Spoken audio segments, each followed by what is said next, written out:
experience every moment through our voice. গল্পে খুঁজে পাবে ভালোবাসার স্পর্শ। আপনি নামক মানুষটি আমার সকল অবসাদকে ফিকে করে বসন্তের মতোই জেগে বসেছেন। না, পরিত্রাণ পাচ্ছি না। কেমন আষ্টে পৃষ্ঠে ছড়িয়ে যাচ্ছি। আমি তো চাইনি এমন, ভালোবাসতে চাইনি আপনাকে। শুনেছি বড় লোকের ভালোবাসার জ্বালা অনেক, এমন জ্বালা সহ্য করা দায়। এই জ্বালাই কি আমার শেষ নিঃশ্বাস হবে? আদিলের কী হলো? তড়িঘড়ি করে চিরকুট বক্সে তুলে রাখলো। আলমারিতে বক্সটা রেখে এক প্রকার দৌড়ে বের হলো বাড়ি থেকে। যে জ্বালা সে 2 বছর ধরে সহ্য করছে, তার পরিত্রাণ মিলবে কী করে? জবাব তো তাকে দিতে হবে। কেন সে হারিয়ে গেল? বুকের ক্ষততে ঘা দিতে আবার কেনই বা ফিরে এলো? জবাব যে তাকে দিতে হবে, দিতেই হবে। ছোটোখাটো বাড়িটা খুব সুন্দর ভঙ্গিমায় দাঁড়িয়ে আছে। চারপাশে নানান জাতের ফুলের টব। এক অদ্ভুত সৌন্দর্যে ফুলগুলো বাড়িটাকে ঘিরে রেখেছে। 3টে রুম, ছোট নয় বড়ও নয়। রান্নাঘরটাও বেশ ছোট, তবে একজন অনায়াসেই পঞ্চভোজ তৈরি করতে পারবে। রান্নাঘরের পাশেই ছোট মতন জায়গায় কয়েকটা চেয়ার, একটা টেবিল রাখা। একপাশে 2জন বসার সোফাও রয়েছে। সাজানো গোছানো বাড়িটা বেশ পছন্দ হয়েছে অনানের। রান্নাঘরে মৃদু শব্দ করে রান্না করছেন কামিনী বেগম। ছেলে দুপুরে জানালো কোনো এক মেয়ে আসবে। তিনি খুশিতে গদগদ হয়ে পঞ্চভোজ সাজাতে ব্যস্ত হয়ে পড়লেন। তার একমাত্র লক্ষ্যই যেন ছেলেকে বিয়ে করানো। তাই চট করে ছেলের মুখে কোনো মেয়ের নাম শুনলে তার থেকে খুশি বোধহয় কেউ হয় না। অনানকে বসতে বলে চেয়ার টেনে বসল আসিফ। জিয়াউল তাকে দেখা যাচ্ছে না, হয়তো আনানের আসার খবর শুনেই পালিয়েছে। এই ছেলে যে কেন মেয়েটিকে দেখতে পারে না কে জানে। তার অবশ্য তেমন খারাপ লাগে না। সোফায় পায়ের ওপর পা তুলে বসে ফুস করে নিঃশ্বাস ফেলল অনান। যেন বেশ পরিশ্রম করতে হয়েছে। বিরক্ত কণ্ঠে বলল, একা একা লং জার্নির মতো প্যারাদায়ক আর কিছুই নেই। বসে থাকতে থাকতে কোমর ধরে যায়, চুপ থাকতে থাকতে নিজেকেই বোবা মনে হয়, অথচ পরিত্রাণ সম্ভবই নয়। ঠিক করেছি বিয়ের পর জার্নির কথা ভাববো, দরকার পড়লে হেঁটে যাব, তবু কোনো যানবাহন নয়। কথাগুলো বলার সময় মুখভঙ্গিমা এমন করলো আফিফ না হেসে পারল না। সরল কণ্ঠে বলল, আমাদের সাথেই আসতে বলেছিলাম, অথচ তুমি জেদ ধরে বসে রইলে। কয়েকদিনে অনানের জোরে তুমিতে নেমে এসেছে আফিফ। আগে একটু সংকোচ হতো, তবে এখন হয় না। রান্নাঘর থেকে ছেলে মেয়ে দুটোর কথোপকথন শুনছেন কামিনী বেগম। তুমি সম্বোধন শুনে চোখ কেমন চিকচিক করে উঠল। অনান এবার সিরিয়াস ভঙ্গিমায় বলল, তোমাকে একটা সত্যি কথা বলি, তোমাকে চোখে চোখে রাখতে কেউ আমাকে বলেনি, না কেউ তোমাকে সন্দেহ করেছিল। আমি চেয়েছিলাম তুমি পাহাড়ের আড়ালে কি কি হয় হতে পারে সবটা দেখো আর ব্যবস্থা নাও। তাই মিথ্যেগুলো বলেই তোমার মনে সন্দেহ সৃষ্টি করেছি। আফিফ ব্যাপারটা এতটা স্বাভাবিক নিল, অনার নিজেই অবাক হলো। সে ভেবেছিল চমকে যাবে ছেলেটা। আফিফ শান্ত কণ্ঠে বলল, তুমি কি ভেবেছো আফিফ মুনতাজিরের সাথে একটা মেয়ে আছে, গাইড হয়ে হোক তার নাম পরিচয় আমি জানবো না? ব্যাপারটা আগেই সন্দেহ করেছিলাম, চট করে বিশ্বাস করা আমার ধাতে নেই। তবে আমি অপেক্ষা করছি তোমার স্বার্থটা কি শোনার জন্য। আমাকেই কেন গুটি বানালে? নিশ্চয়ই চিঠি তুমি দাওনি। হাতের লেখা দেখে চিনে ফেলার ক্ষমতা আমার আছে। হোটেলের রেজিস্ট্রেশন খাতা দেখেই ধরে ফেলেছি অজানা চিঠিদাতাকে। সে কি? অনানের প্রশ্নে হাসল আফিফ। গম্ভীর কণ্ঠে বলল, তুমি আমার সন্দেহের বাইরে নাও। ভাবছো কি করে বলবো? I see. ভেবেছিলাম আফিফ মুনতাসির লোকটা বেশ ধূর্ত, তবে এখন মনে হচ্ছে লেভেল ছাড়িয়ে গেছো। আমার উদ্দেশ্য একটাই, অনন মাহমুদের মৃত্যু। তাছাড়া বর্তমানে কিছুই চাইছি না। ভবিষ্যৎ কি বলে কে জানে, চাইতেও পারি। কেমন ভঙ্গিমায় হাসলো। আফিফের ঠিক সুবিধার লাগলো না। কিছু বলবে ঠিক তখনই ঝনঝন শব্দ ভেসে এলো। পাশে তাকালো আফিফ। কামিনী বেগম শরবত নিয়ে এসেছিলেন, তা এখন মাটিতে গড়াগড়ি খাচ্ছে। হাঁপানি রোগীর মতো ছটফট করছেন তিনি। আফিফ বিচলিত হয়ে দৌড়ে এগিয়ে গেল, ধরে চেয়ারে বসিয়ে দিয়ে বিচলিত কণ্ঠে বলল, মা, কি হয়েছে? এমন করছো কেন? খারাপ লাগছে? মাথা ঘোরাচ্ছে? কিছু তো বলবে আম্মা। কামিনী বেগম কিছু বলতে পারছেন না, গলা দিয়ে কেবল অস্পষ্ট হিসিস কণ্ঠ বের হলো। অনল মাহমুদ। মায়ের কথা বুঝতে পেরেই অনানের আশায় বসে থাকা চমৎকারটা ঘটে গেল। চমকে উঠল আফিফ। মায়ের মুখে অনল মাহমুদের নাম শুনে তার খানিক দিশেহারা লাগছে। স্মৃতি যে আনন্দঘন নয়, মায়ের রিয়াকশনই বলে দিচ্ছে। তাহলে কি ঘটেছে মায়ের সাথে? অনল মাহমুদ কি করে জড়িত? এর উত্তর যে শুধু কামিনী বেগমই দিতে পারবে। সন্ধ্যা প্রকৃতিতে রক্তিম আভা ছড়িয়েছে। লজ্জারাঙা প্রকৃতি অদ্ভুত মোহনীয়তা নিয়ে ধরা দিয়েছে প্রকৃতিপ্রেমীদের চোখে। মুগ্ধ দৃষ্টিতে উপভোগ করছে তারা, কিন্তু প্রকৃতি যে তাকে টানে না। প্রকৃতি উপভোগ করার মতো দুটো শব্দ যে রয়েছে, তার জীবনে শব্দ দুটোর প্রভাব শূন্যের বোঝায়।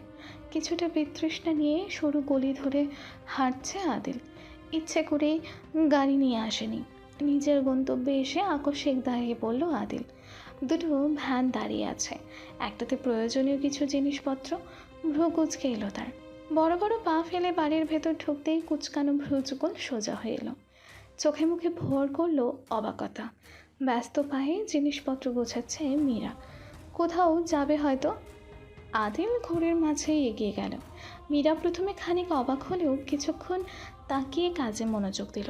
দুপক্ষই যেন অপরজনে কথা বলার অপেক্ষা করছে। মীরার সাড়া না পেয়ে আদিল চাপা শ্বাস ফেলল।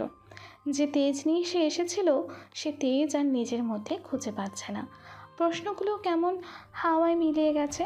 সে শুধু নিজের মধ্যে এককেন্দ্রিক ভালোবাসা আবেগ খুঁজে পাচ্ছে। গলা ছেড়ে প্রশ্ন করেই বসলো, কোথায় যাওয়া হচ্ছে? জবাব দেওয়ার চুক্তি করিনি। কিছুটা হলে বাধ্যতা থাকা উচিত ছিল। প্রয়োজন মনে করছি না। একটু আগে নিভে যাওয়ার আগটা হঠাৎই যেন ফিরে এলো। মীরা বাহু ধরে নিজে থেকে ঘোরালো আদিল। অগ্নি দৃষ্টি বর্ষণ করে তাকিয়ে রইল গভীর চোখে। হঠাৎ করেই ব্যাপারটা ঘটে গেল।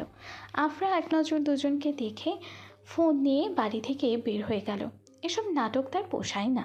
অনেক দিন মিহির সাথে দেখা হয় না। মেয়েটা হয়তো রাগ করে আছে। মীরা নিজেকে ছাড়ানোর কোনো চেষ্টাই করলো না, বরং যতটা কঠোর চোখ আদিল মাহমুদের দৃষ্টিকে টক্কর দিতে পারে ততটা কঠোর করে সমান তালে তাকিয়ে রইল। আদিল কিছুটা গর্জে উঠল, আমি শান্ত আছে বলে ভাববেন না, পাল্টে গেছে। আদিল মাহমুদের ভয়ঙ্করতা দেখেননি মীরা। আমার ভালোবাসাকে দুর্বলতা ভেবে ভুল করবেন না। প্রিয় মানুষ বলে তার একের পর এক ভুল ক্ষমা করে দিবে, এমন চুক্তি কখনো আদিল মাহমুদ করেনি। মীরা নিজের ভুল হাতড়ে হাতড়ে খুঁজে পেল না। যত ভুল যত পাপ সব আদিল মাহমুদের নামের পাশেই যেন জল করছে। কিন্তু তবুও সে চট করে আদিল মাহমুদের ভালোবাসাকে মিথ্যে বলতে পারছে না। যে চোখ সে কিছুদিন আগেও পড়তে পারতো না, চোখের ভাষা বুঝতে পারতো না, সেই চোখের ভাষা আজ তার সামনে খোলামেলা উপস্থিত। শান্ত কণ্ঠে বলল, আমি আপনাকে ভালোবাসতে বাধ্য করিনি। এ যেন কাটা খায় নুনের ছিটা। পানি পিপাসায় কাতর লোকের মুখ থেকে পানি সরিয়ে নিলে যেমন কাতর কণ্ঠে ছটফট করে, আদিল তেমন ছটফটে ভঙ্গিমায় বলে উঠল, বাধ্য করেছেন আপনি, ভালোবাসতে বাধ্য করেছেন। আগে আমি এগোইনি, আপনি কাছে এসেছিলেন। নির্দয় আদিল মাহমুদের বুকে বসন্তের ফুল আপনি ফুটিয়েছিলেন। অচেনা থেকেও আপনার কাতর ভালোবাসার ডাক আমি প্রত্যাখ্যান করতে পারিনি কাগজের লেখা ভালোবাসাগুলোকে ছিঁড়ে ফেলতে, পুড়িয়ে ফেলতে। আপনাদের শত শত চিঠি আজ আমার মনের ভেতর রাখা। কি করে পারলেন কাছে ডেকে দূরে সরে যেতে? কি করে পারলেন শুরুতে প্রতারণার মতো নির্মম কিছুতে আদিল মাহমুদের নাম ফেলে দিতে? আমি তো ভালোবাসতে চাইনি। যে আদিল মাহমুদের জীবনে নিজের মা বিলং করে না, যে আদিল মাহমুদের জীবনে বাবা ব্যতীত কেউ বিচরণ করতে পারে না, সে আদিল মাহমুদ আপনাকে ভালোবেসেছে। না দেখিয়ে না জেনে ভালোবেসেছিল। একটা চিরকুটের আশায় বুকে মেঘ জমিয়ে বসে থাকত। সে আপনি হারিয়ে গেলেন। একটু একটু করে সুখ বা মনটাকে ভেঙে গড়িয়ে দিলেন। কেন করলেন মীরা? জেনে শুনে এসেছিলেন, কঠোর আদিলকে চিনে এসেছিলেন। তাহলে কেন এই পরিণতি? কেন আদিল মাহমুদ আজ ছটফট করে? কেন আদিল মাহমুদ আজ ভালোবাসা না পেয়ে জর্জরিত? এই কেনের উত্তর আপনার কাছে আছে? আজ আমার উত্তর চাই মীরা। রক্তিম টলমলে চোখ। না, রাগই নয়, কেমন একটা ব্যথার ছাপ ফুটে উঠেছে মীরার। তাকিয়ে থাকার সাধ্য হলো না। অন্য কেউ হলে হয়তো কথাগুলো শুনেই বুক ঝাঁপিয়ে পড়তো, সব কিছু ভুলে আগলে নিত ছটফটে পুরুষটাকে। অন্য কেউ কেন, আগের মীরা থাকলে হয়তো ফ্যাঁচ ফ্যাঁচ কেঁদে আদিলের বুকও ভাসিয়ে দিত। মীরা সেই সব কিছুই করলো না, বরং নিজেকে আদিলের হাতের মুঠোয় থেকে ছাড়িয়ে আরেকটু কাছে এসে দাঁড়ালো। শান্ত দৃঢ় কণ্ঠে বলে উঠল, তাল সামলাতে পারল না আদিল। দুপা পিছিয়ে গিয়ে ধপ করে মাটিতে বসে পড়ল। তার প্রশ্নের জবাবে যে এমন জবাব পাবে সে কি জানতো? আকস্মিক খুশিতে গলা শুকিয়ে আসছে তার, খরার মতো চৌচির করছে বুক। হৃদস্পন্দন স্বাভাবিক নেই, অস্বাভাবিকভাবে স্পন্দন দিয়ে যাচ্ছে। সারা শরীরে যেন অদ্ভুত আনন্দের আলোড়ন বয়ে চলেছে। আদিল মীরার চোখে চোখ রাখল। মুচকি হেসে তার দিকে তাকিয়ে আছে মেয়েটি, হয়তো জবাবের আশা করছে। আদিল টের পাচ্ছে তার পেছনের বিরাট ষড়যন্ত্রের কথা। সামনের মেয়েটির মাঝে নিজের ধ্বংসও দেখতে পাচ্ছে। এগোলেই বিপদ। তবু সে চুপচাপ নিজেকে ঠিক করে উঠে দাঁড়ালো। আজ নিজেকে বড্ড লোভী মনে হচ্ছে। ভালোবাসার লোভ তার মনকে অশান্ত করে দিচ্ছে। নিজের বাম হাত এগিয়ে মীরার ডান হাত শক্ত করে আঁকড়ে ধরল আদিল। হাতটা কেমন ঈষৎ কেঁপে শান্ত হয়ে গেল। আদিল শান্ত ভঙ্গিতে মুচকে হেসে বলে উঠল, আপনার ভালোবাসা নামক মৃত্যুতে আদিল মাহমুদ পা বাড়ালাম। এমন মৃত্যুই সহস্রবার হোক, আমি সহস্রবার জন্মব আপনার ভালোবাসায়। রিক্সাটিকে কেবলই চেপে বসেছে আফরা। প্যাডেল ঘোরাতে ঘোরাতে আকস্মিক কাউকে দ্রুত বেগে বসতে দেখে মৃদু চমকালো সে। অপরিচিত ভেবে গর্জে উঠতে নিয়ে থেমে গেল।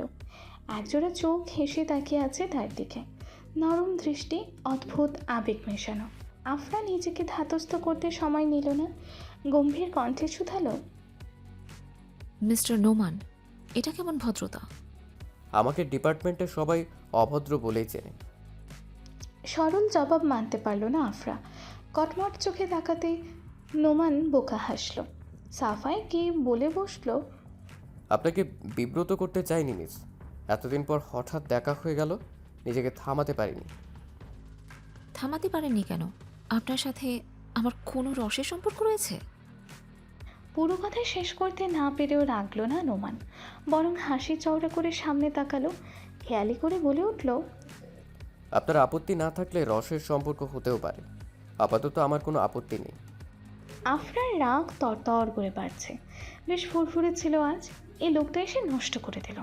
নোমান এবার সিরিয়াস ভঙ্গিমায় বলল, দুবার এসেছিলাম আপনার কাছে, কোথায় ছিলেন এতদিন? শহর ছাড়তে না করা হয়েছিল? আফরা মাথা ঘুরিয়ে নোমানের দিকে তাকালো। কেমন ছুড়া দৃষ্টি নোমানের। গম্ভীর গলায় বলল, জেনেও না জানার ভান করা গিরগিটিতে রাফরা একদম পছন্দ করে না মিস্টার নোমান। হতাশ নিঃশ্বাস ফেলল নোমান। আফরা মুচকি হেসে প্রকৃতি দেখায় মন দিতে ঔষধের দোকানের সামনে দাঁড়ানো মানুষটাকে চোখে পড়ল। কেমন গম্ভীর দৃষ্টিতে তাদের দিকেই তাকিয়ে আছে। দৃষ্টিটাই কি ছিল আফরা চোখ মেলাতে পারল না। ছটফটে দৃষ্টি নামেই ঈষৎ কেঁপে উঠল। আরেক পলক দেখার স্বাদ জাগল। আফিফ মুনতাসির কি এখনও তাকিয়ে আছে? কিন্তু ওই দৃষ্টির মুখোমুখি হওয়ার দুঃসাহস আফরা করল না। রিক্সাটা আড়াল হতেই আফিফ ঔষধের প্যাকেটটি শক্ত করে চেপে ধরে হাঁটতে লাগলো। মুখ দেখে বোঝার উপায় নেই, একটু আগেই এই ছেলে প্রচণ্ড রেগেছিল। মোড়ের কাছাকাছি আসতেই নোমান রিক্সা থামাতে বলল, নেমে যাবে। আফরা কিছুই বলল না। ভাড়া মিটিয়ে কয়েক পা এগোতেই আফরা ডেকে উঠল। তীক্ষ্ণ দৃষ্টিতে মেয়েটা কেমন তাকিয়ে আছে। কাছে গিয়ে দাঁড়াতেই কয়েকটা খুচরো টাকা সামনে মেলে ধরল। বলল, টাকাগুলো ভবিষ্যতের জন্য জমিয়ে রাখুন। রিকশায় উঠলেই ভাড়া পুরুষ দিবে ভাবাটাও বন্ধ করুন। আপনার ভাড়া কেটে নেওয়া হয়েছে। অযথা টাকা নষ্ট করতে নারাজ আমি। আসুন এবার। নোমান কিছুটা অপমানিত হয়তো হয়েছে, মুখটা থমথমে হয়ে গেল। টাকাটা হাতে গুজে ফের হেসে বলল, কয়েকদিন আগেও মিস আফরার পছন্দ অপছন্দের গুরুত্ব আমার কাছে ছিল না, তবে এখন মনে হচ্ছে আপনার পছন্দ অপছন্দের থেকে গুরুত্বপূর্ণ কিছুই নেই। খুব শীঘ্রই দেখা হচ্ছে। হনহন করে চলে গেল নোমান। আফরা কথাগুলো আবর্জনা ভেবেই নাক কুচকে নিল। বিতৃষ্ণা ঘিরে ধরল যেন। রিক্সা চালককে ইশারা করতেই আবারও চলতে শুরু করলো চাকাগুলো। আগের মতো আমেজ ফিরে পেল না। অন্ধকার নেমে আসছে ধরণীতে। লজ্জারাঙা নতুন বউ রূপে প্রকৃতি মুখ লুকিয়েছে রাতের বুকে। অন্ধকার গ্রাস করে নিয়ে সকল লজ্জা। কিছুটা সময় পরেই আফরা গন্তব্যে পৌঁছাবে। রিক্সা চালক একটু পরপর আর চোখে তাকে দেখছে। শহরের রিক্সা চালকদের আড়ালে যে ছিনতাইকারী লুকিয়ে থাকে আফরার জানা। লোকটার মাঝে এখন তাদেরই বৈশিষ্ট্য ফুটে উঠেছে, অথচ সে ভয় পাচ্ছে না। তার কাছে ফোন ব্যতীত মাত্র 200 টাকা রয়েছে। খুব বেশি লাভ ছিনতাইকারীর হবে না, বড়জোর ব্যাগে চকচকে অস্ত্রটা দেখে কাপড় নষ্ট হতে পারে। কিছুটা শব্দ করেই হাসলো আফরা। রিক্সা চালক চমকে গেল, পাগলও ভাবতে পারে। আফরা না তাকেই বিষয়টা বুঝতে পারছিল।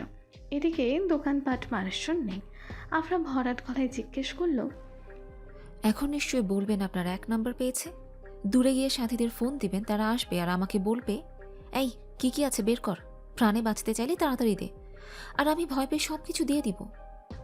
কিন্তু মামা, আমি তো ভয় পাচ্ছি না। এই দেখেন, আমার কথায় আপনি ভয় পেয়ে গেলেন। আপনি তো দলের কলঙ্ক। একটা মেয়ের কথাকে ফেস করতে পারছেন না। ছি ছি ছি, বড় লজ্জার। ভঙ্গিমাটা এমন যে রিক্সা চালক গাড়ি থামিয়ে দিয়েছে। আফরা হেসে নেমে দাঁড়ালো, ব্যাগ থেকে ভাড়াটা বের করে হাত বাড়িয়ে দিল। চালক নিবে কি নিবে না দোটানায় পড়ে হাত বাড়াতে ভুলে গেছে।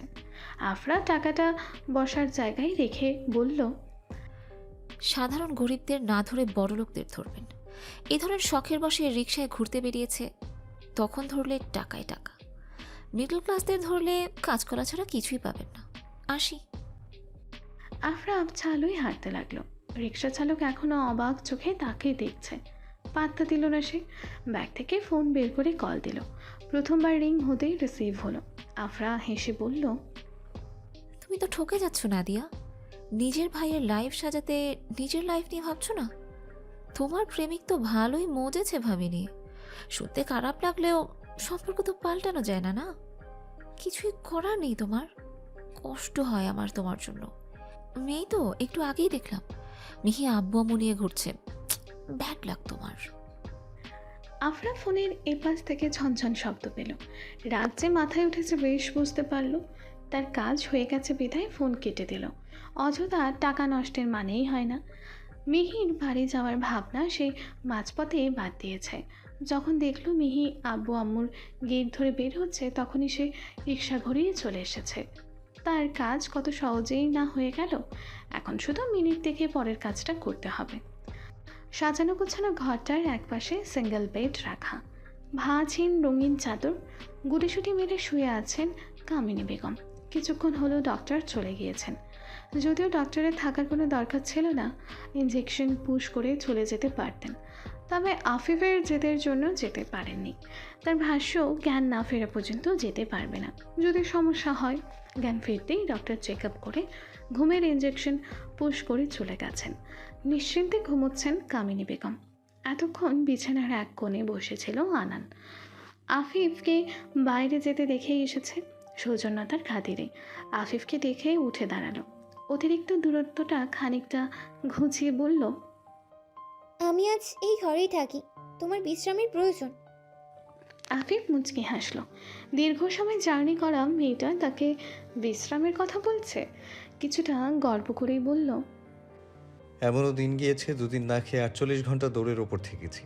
এত সহজে ভেঙে পড়ার মতো শরীর আমার নয়। বিশ্রামটা তোমার প্রয়োজন, জার্নি করে এসেছো। আর এ নতুন না, হঠাৎ করে মা অসুস্থ হলে বাপ ছেড়ে এভাবেই পাহারা দিতাম। কেউ কাউকে বলেও টলাতে পারতো না। খানিক থেমে গলা উঁচিয়ে ডেকে উঠল আফিফ। জিয়া, জিয়া, এদিকে এসো। হন্তদন্ত হয়ে ঘরে ঢুকলো জিয়া। কিছুটা হাঁপাচ্ছে। আফিফ এক পলক তাকিয়ে বলল, আনানকে ঘরটা দেখিয়ে ওর খাওয়ার ব্যবস্থা করো। মা রেঁধেই রেখেছে, তুমিও খেয়ে নিও। আমি মায়ের সাথে খাবো। খাওয়ার কথা উঠতেই জিয়াউল টের পেল তার ভীষণ খিদে পেয়েছে। দৌড়াদৌড়ির জন্যই হয়তো। নিঃশব্দে ঘর থেকে বেরিয়ে যেতে অনান পিছু নিল। আগের মতো চঞ্চলতা নেই কারো মাঝে। হঠাৎ করে যেন ফুরিয়ে গেল। অনানকে ঘর দেখিয়ে ফ্রেশ হতে বলে জিয়াউল চলে গেল রান্নাঘরে। ঠান্ডা খাবার তো আর অতিথিকে দেওয়া যায় না। রান্নার ট্রেনিং তাদের আগ থেকেই নেওয়া। কোনো রকম সমস্যা হলো না। খাবার গরম করতে করতেই অনান এসে টেবিলে বসলো। নিঃশব্দে খাবার বেড়ে দাঁড়িয়ে রইল জিয়াউল। জিয়াউলকে বসতে না দেখে এক লোকমা খাবার মুখে তুলে অনান বলল, আপনি খাবেন না? বিস্মিত হলো অনান, তবে প্রশ্ন করল না। কতটা ভালোবাসা মিশ্রিত কথাটা।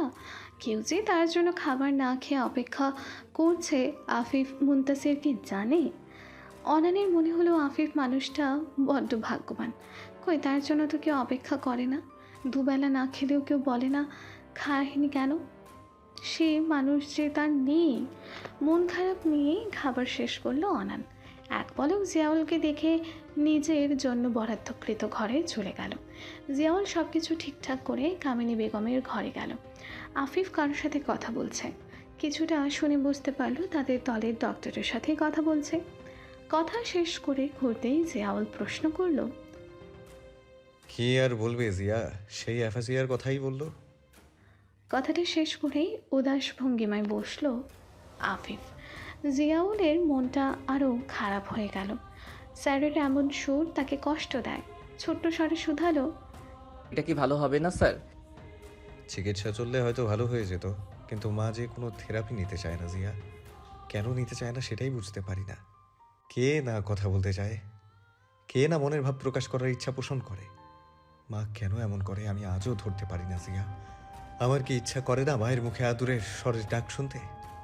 কি করুণ কণ্ঠস্বর। জিয়ার বুকটা হু হু করে উঠল। আবারও প্রশ্ন করলো, থেরাপি ছাড়া অন্য কোনো মাধ্যম নেই স্যার?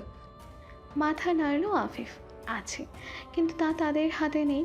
মাথা নত করেই বলল, অ্যাফাসিয়া বলতে স্ট্রোক বা মস্তিষ্কের কোনো আঘাতের ফলে রোগীর বাকশক্তি হারানোকে বোঝায়। এমন 2 ধরনের অ্যাফাসিয়ার কথা জানিয়েছে যুক্তরাজ্যের জাতীয় অ্যাফাসিয়া সংস্থা। তার মধ্যে মা যেটি দ্বারা আক্রান্ত সেটি হলো ব্রোকাস অ্যাফাসিয়া। এতে বাকশক্তি পুরোপুরি না হারালেও অনর্গল কথা বলার ক্ষমতা লোপ পায়। রোগীর কথা বলা এতটাই সীমিত হয়ে পড়ে যে অনেক প্রচেষ্টার পর 4টি শব্দের বেশি কিছু বলতে পারে না। অন্যের কথা বোঝার ক্ষেত্রে বা কোনো লেখাপড়ার ক্ষেত্রে রোগীর কোনো সমস্যা না থাকলেও নিজে লিখতে গেলে কিছু অসুবিধা হয়। কিছুটা থেমে আবারও বলল, আমার ছোটবেলায় আম্মা হঠাৎ করে স্ট্রোক করে। জ্ঞান ফেরার পর কথা বলতে না পেরে কোনো আফসোসই করেননি, বরং যেন খুশি হয়েছিল। বাবা এতবার বলতো থেরাপি নিতে। সে আধো আধো বুড়িতে কথা বলতে পারে, একসাথে পারে না, হঠাৎ হঠাৎ বলতে পারে। থেরাপি নিলে সমস্যার সমাধান হবে। বাবা জোর করলেই নাকি মা নিজের ক্ষতি করার কথা বলতো। পরে বাবা হাল ছেড়ে দিয়েছে। লিখতে গেলে অসুবিধার প্রভাবটা বাবার সাহায্যেই কাটিয়ে তুলতে পেরেছে। কতদিন পর আম্মা কথা বলল, শুধুমাত্র 2টো শব্দ উচ্চারণ করেই জ্ঞান হারালো। অথচ এখন যদি সে আবার স্ট্রোক করতো, বাকশক্তি ফিরে পাওয়ার চান্স ছিল, আবার নাও থাকতে পারে। কিন্তু মা অনল মাহমুদের নাম শুনে ভয় সিটিয়ে গেল কেন? এই লোকের সাথে আমাদের কোনো অতীত জড়িত নয় তো? জিয়াউল বুঝল কামিনী বেগমের পুনরায় কথা বলার উপায় একটাই বেঁচে আছে, সেটি হলো স্ট্রোক।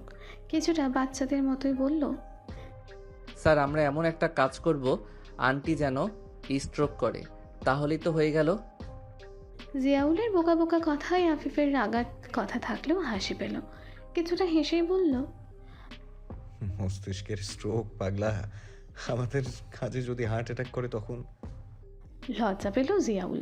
তড়িঘড়ি করে বের হয়ে এলো ঘর থেকে। এত বড় অফিসার, তার এমন ছেলে মানুষের কথা মানায়? আফিফ জিয়াউলের যাওয়া দেখে হেসে মায়ের কাছে বসলো। কি নিশ্চিন্তে ঘুমাচ্ছেন। ছোটোখাটো সাজানো গোছানো এক রেস্তোরাঁ।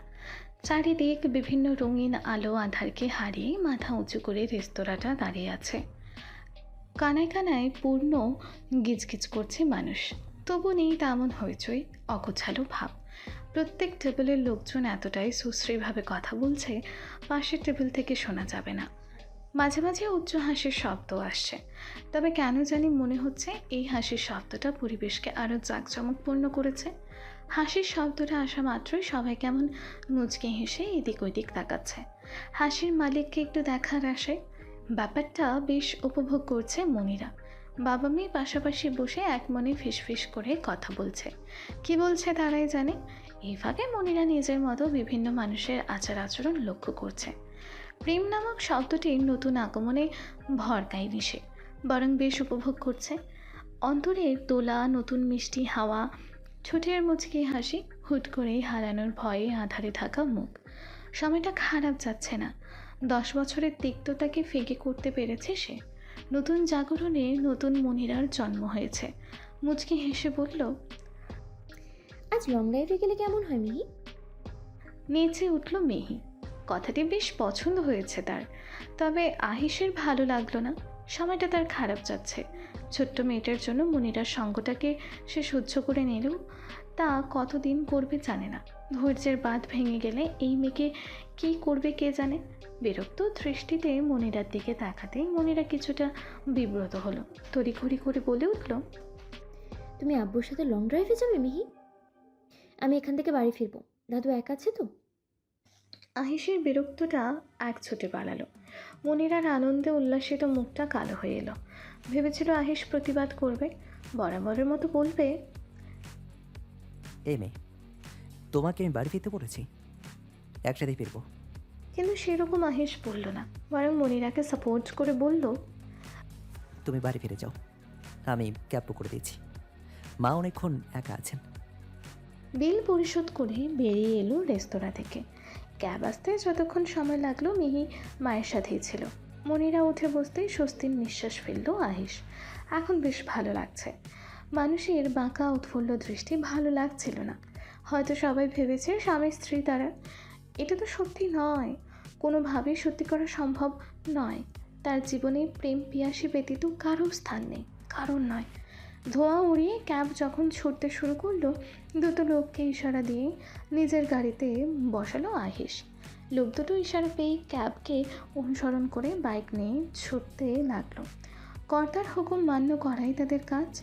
গাড়িতে বসে মিহি এক পলক জানালা দিয়ে মাথা বের করে ক্যাবের ছুটে যাওয়া দেখলো। মাকে ছাড়া ভালো লাগে না তার।